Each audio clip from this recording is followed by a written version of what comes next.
السلام عليكم ورحمة الله وبركاته، ازيكم حبايبي عاملين ايه؟ يا رب تكونوا كلكم بخير. الفيديو بتاعنا النهاردة هو جزئين، جزء هنغسل فيه غسيل على الغسالة العادية، والجزء التاني هنطلع نشوي السمك فوق في الخامس أنا وخالتي علشان نفطر مع بعض. طبعا السمك هيكون صغير وحجمه حلو يعني ورخيص، مش غالي. السمك الصغير المسكر الحلو دوت. هنبدأ نشويه فوق وهنعمل مية سمك وهنسخن عيش وهنفطر معاكم واحنا قاعدين. بس لازم ناخد جولة الأول في الشقة تحت قبل ما نطلع فوق، يعني نتعب شوية كده علشان لما نطلع نكون جعانين. معانا هنا بقى أول حاجة، أنا لقيت خالتي حاطة الغسالة العادية، يعني ناوية تغسل الغسيل شوية غسيل اللي هو الأبيض، لأن أنا طبعا باخد الألوان كل الجواكت والغوامق باخدها فوق عندي، وباخد الأبيض كمان. بس خالتي لها يوم واحد في الأسبوع لازم تغسل الغسيل الأبيض في الغسالة، بتجيب له بقى حاجات كده، بتجيب له خلطة كده من عند بتوع المنظفات وبتعملها على البوتاجاز. الخلطة دي بتخلي الغسيل عندها يعني مش بيبرق، لأ، بينور في الضلمة صراحة. وخالتي كمان من الناس اللي بتحب الغسالة العادية جدا جدا، ما بتقدرش تستغنى عنها. بس أنا صراحة باخد الغسيل بتاعها يعني غصب عنها علشان ما تتعبش في الشتاء لأن الجو برد. بس هي بطبيعتها بتحب الغسالة العادية وبتحب الغسيل عليها. بس هي مرة كل شهر كده بنقول مفيش مشكلة يعني، بتغسل دورين تلاتة كده وخلاص، اللي هو الأبيض، بس الأبيض وشوية من الألوان. طيب، بعد كده بقى حطينا الغسالة ومليناها مية سخنة جدا جدا، يعني يا دوب تحطي ايديكي كده تحس ان انت كده يعني، لا فيها سخونية جامدة يعني، ما بتكونش دافية ولا حاجة، لا هي بتحط مية سخنة. وحطيت انا كيس الاوكسي لان كان في الوقت دوت الراجل بتاع المنظفات تقريبا لسه ما فتحش او ما جابتش الخلطة دي في الوقت دوت. فانا بقى حطيت المية وحطيت الاوكسي وخلاص كده وبدأت اغسل الغسيل. رجعنا بقى للايام زمان الغسالات والقعدة على الطشت ومعرفش ونقعد ندعك بايدينا وكلام من ده. بعد كده كل دور بيقعد حوالي ربع ساعة في الغسالة. وطبعا الغسالة دي بتنضف جدا صراحة، مع احترامي للغسالات الأوتوماتيك والهاف وكل الغسالات، بس لا يعلى على الغسالة العادية صراحة، يعني بأقل الإمكانيات بتبقى الغسيل بتاعها أنضف من الأوتوماتيك كتير كتير كتير صراحة. في طبق طبعا مية تحت حنفية الدش كده، المية دي بتكون جارية فيه باستمرار، يعني بنملاه وبنطلع كل دور غسيل بنطلعه ونشطفه كويس، وبرضه نبدأ نعصره وبنحطه في طبق او في الطبق بتاع سبت الغسيل، يعني ايوه زي ما انتم شايفين كده في سبت الغسيل.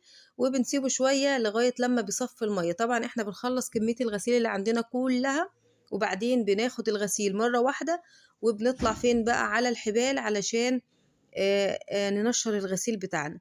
هننشر الغسيل فين النهارده؟ هننشره برضو في الحوش عند خالتي، مش هنشره عندي خالص، هننشره في الهوا عند خالتي في ناحية الزرع يعني.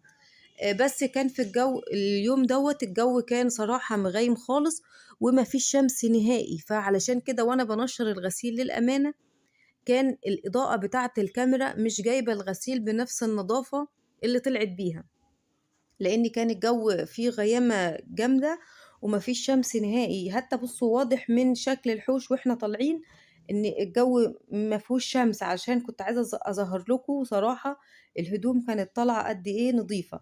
طبعا انا في الوقت دوت كان خالتي علشان مش هتعرف تصورني، فهي كانت بتنشر الغسيل وانا بعمل وانا اللي بصور، يعني هي كانت بتنشر الغسيل اللي انا غسلته.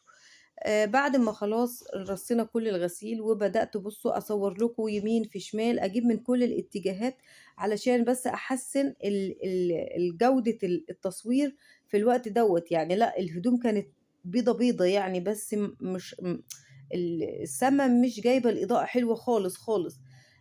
فطبعا أنا جبت لكم كذا اتجاه يعني علشان أوريكم الهدوم. بس هي دي كانت صراحة يعني أكتر إضاءة أنا عرفت أطلع بيها في الوقت دوت. خلاص خلصت الغسيل ونشرت الغسيل وظبطناه ومسحت الحمام ودخلت الغسالة وكله تمام، وكنست الحيطة لخالتي. وبعد كده قالت بقى تعالي ما نفطر بالسمك اللي أنا لسه جايباه من السوق حالا. سمك قد نص كفة الإيد كده، بتقولي الكيلو ب30 جنيه، وكنا لسه جايبين العيش من الفرن طازة وطلعنا فوق وعملنا دقة مَيّة السمك والدقة اللي بتتحط على السمك، وقعدت أنا وهي بقى إيه نفطر. بعد ما خلاص كنا أصلًا في الوقت دوّة تعبنا، يعني تعبنا خلّصنا الغسيل وطبعًا أخدت حوالي دورين كمان، حطيت دور في الغسالة الأوتوماتيك عندي، وبعد كده طلعنا على الخامس، يعني حطيت دور وسِبته في الغسالة وطلعت على الخامس، اللي هو الجواكت التقيلة دي بتاعة عمي يعني، المفارش بتاعة السرير اللي هي القطيفة دي. ورُحت طالعة بقى أنا وهي، جِبنا العيش وأخدناه فوق في الخامس في الوقت دوّة، عشان كمان كانت هدومي اتبلت مَيّة من الغسالة، فطلعت غيّرت وكمّلت بقى إيه، تكملة الجزء التاني من الفيديو، اللي هو نفطر مع بعض. قُلت بقى أورّيكم مَيّة السمك أو دقة السمك، بما إن في ناس كتير بتقول لي وبيقولوا لنا هي عبارة عن إيه بتتعمل إزاي، يعني لإن الفيديوهات بتكون سريعة ما بناخدش بالنا منها. السمك دوّة أنا مش عايزة أوصف لكم وأقول لكم هو يعني طعمه قد إيه هو مسكّر وجميل، صراحة يعني حاجة في منتهى الجمال. أنا عن نفسي ما باحبش السمك الكبير. السمك دوّة إحنا كنا غاسلينه تحت، بس حطيناه في مَيّة علشان كان الجو برد، فتحسّوا إن نشف شوية يعني تمام، يعني فاهمينّي؟ نشف كده شوية.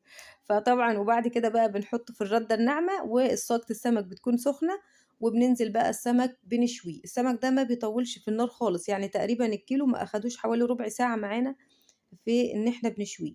بنحط بقى في الهون بتاعنا شوية كزبرة ناشفة، شوية كمون مطحون، وشوية ملح، وحوالي 4 فصوص من التوم، وقرن فلفل أحمر، وقرن فلفل أخضر. بندق الحاجات دي دق ناعم، بننعّمهم جدًا.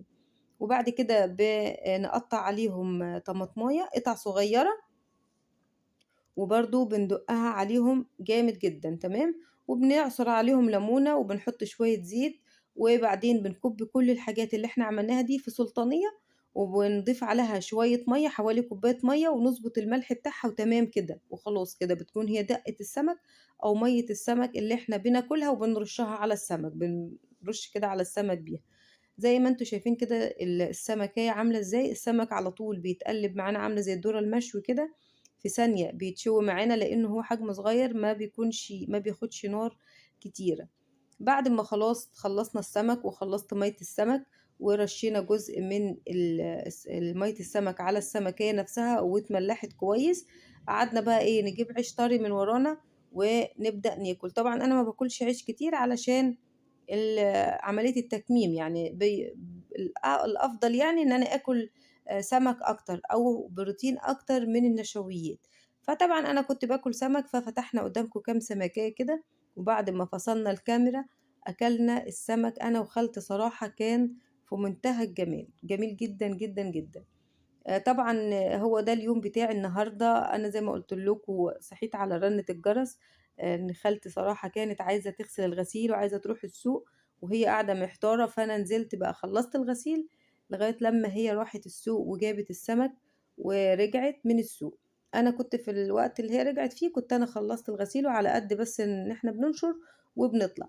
كمان نسيت أقول لكم كان في عندها فار، أيوه افتكرت، كان عندها فار هي رايحة تجيب فار في المطبخ بقى له كام يوم كده محيّرنا شويتين 3، فإحنا قُلنا بقى ناكل السمك علشان نحُط ال الشوك بتاعه، أو شوك السمك يعني اللي هو الراس والجلد والشوكة اللي بتاعته دي، ونروح مجمّعينه كده ونحُطّه بقى عليه سِم ونحطه للفار دوّة، يعني ده لو اكتشفنا إن هو فار. إحنا بنسمع خربطة جامدة كده جوّه المطبخ، بس لسه مش متأكدين، ما أعرفش بقى إحنا ظالمينه والّا دي حقيقة.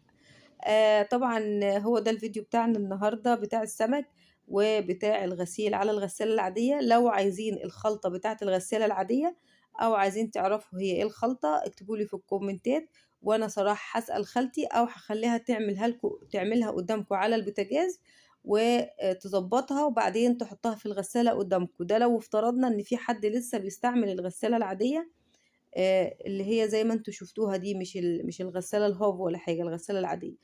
ومتهيأ لي برضه الخلطة دي ممكن تنفع للغسالة النُص أوتوماتيك، يعني ما ممكن برضه تنفع ليها. بس صراحة الخلطة أنا ما أعرفهاش، يعني هي اللي بتعملها كده كل فترة زي ما قُلت لكم، فلو في حد عاوزها يقول لي عليها أو يقول لي اعمليها لنا يا أم آلاء، وإحنا هنعمل لكم فيديو مخصص للخلطة والغسيل على الغسالة العادية يكون خاص بيها، ما يدخلش معاه أي حاجة تاني. طبعًا لو عجبكم الفيديو النهارده ما تنسوناش بلايك حلو ودعوة حلوة وكومنت حلو كده، ويالّا مع ألف سلامة يا حبايبي، مع السلامة، في رعاية الله.